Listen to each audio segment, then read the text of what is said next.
You kids, this is why we can't have nice things. Aaron Horschig gets a ton of negative comments, and people hate him, and I don't understand why. And people say that he's weak, and then there's like videos of him putting 335 pounds over his head. So I don't think that's a weak person. But regardless, let's talk about this post that he made once where he talked about, like what's more impressive, the person squatting with perfect form in training or the person who's, maxing out in training and lifts more weight, but they do it with bad form. People created a straw man around this. Then they obviously didn't read the caption or read anything else past the initial comments there. And I'm going to point this out to you, and I'm going to try to explain this as best as I can because I'm an old man. Forgive me. I can squat, say, 315 pounds. I'm making this up, by the way, because I don't believe I have perfect form. With perfect form, okay? So I can squat 315, and I have perfect form when I do that. But by the time I get to my max of 365, my form breaks down. So in training, right, I only work up to a weight that I can do with perfect form, okay?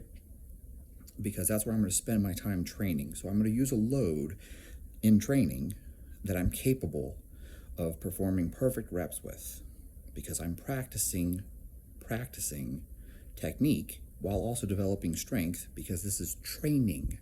You need to understand the difference between training and competing. However, when I step onto the platform, I'm going to go for 365. And it doesn't matter if my form breaks down because this is competition. You follow? Does that make sense? So, let's look at Olympic weightlifting, for example. Okay? I'm very confident that I can snatch, and I'm going to put this in pounds for you guys, so that it's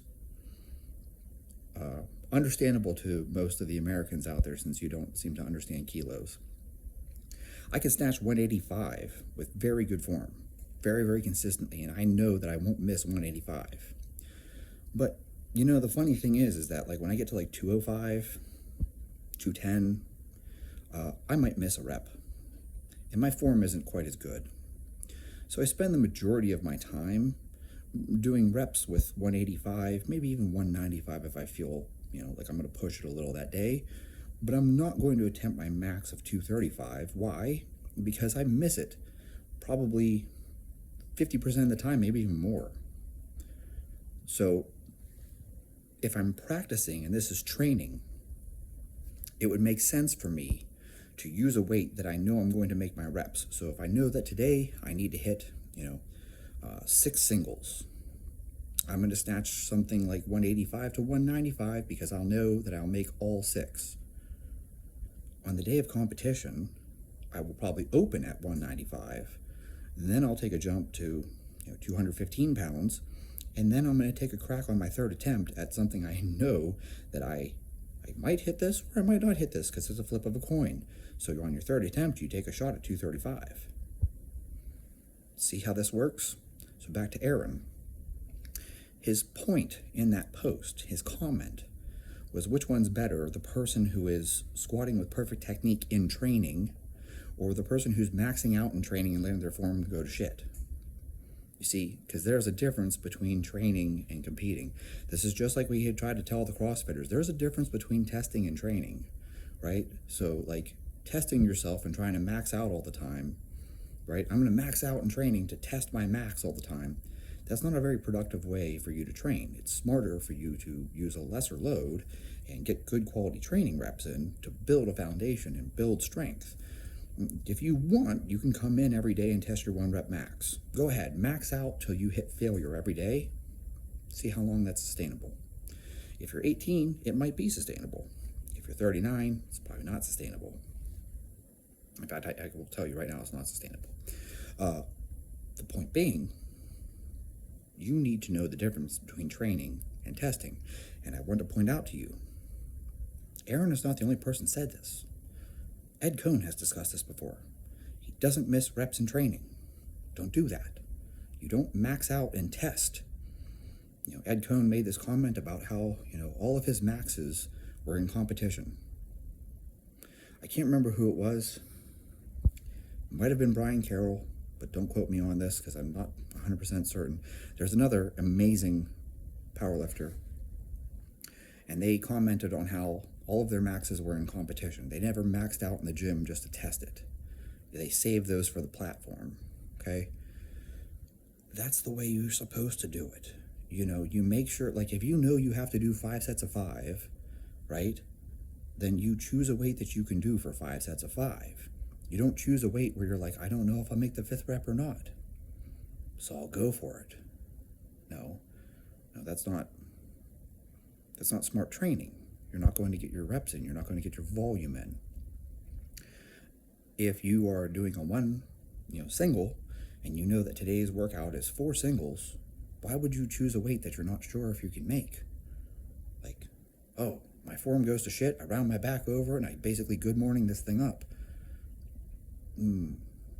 That's acceptable in competition. We all take risks in competition. We all max out and know your form is not going to be perfect in competition. That's the point of competition, though. Training, you should be using the best technique you possibly can and getting your reps in.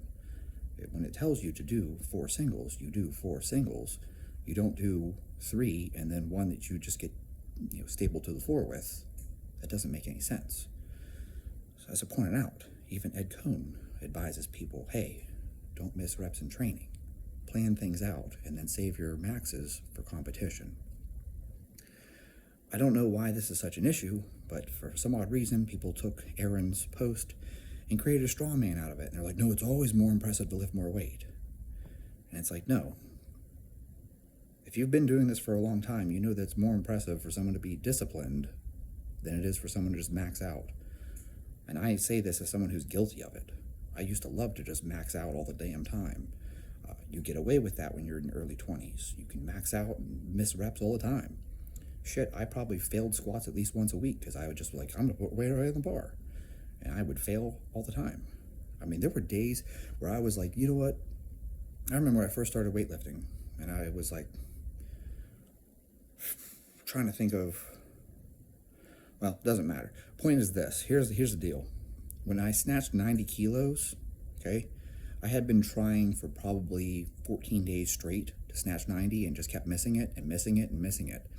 And I would have workouts where I missed it 15, 20 times. Why did I do that? Because I didn't know any better. So it was just like, yep, I'm going to keep trying 90 over and over and over again. So I spent a whole hour trying to snatch 90 and missing it. And don't get me wrong, I finally made it, right?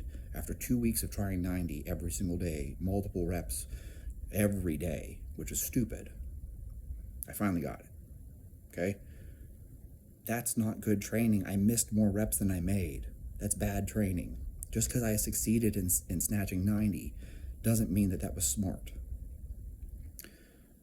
So the point being here, it's hard to be disciplined. It's really easy to come in and be that guy who goes all out. It's really easy to keep chasing a max because you get all amped up. Everyone loves to get amped up. You know full well it's hard to be disciplined. Why can't you stick to a diet? Because it requires discipline. Like, it's really hard to stick to a diet. Yeah, but yet we can do stupid things like, I'm going to do 0 carb for a whole week. Sure, because you're cutting weight for competition or whatever it is. That's fine. I'm not bashing it. Tuna and water only because you're trying to make weight for an MMA fight. Yeah. But now try to be disciplined and stick to just a standard diet without any deviations for a year. That's much harder. We can do extreme things short term.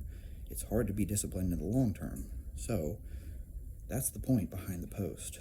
Anyone that takes that out of context or tries to twist it into something that it isn't, well, that's just being dishonest. And if you have to create a straw man and you have to take things out of context and you have to be dishonest in order to make someone else look bad, you don't really have a counter argument. All you did was just twist something into some bullshit that you created and then destroyed it.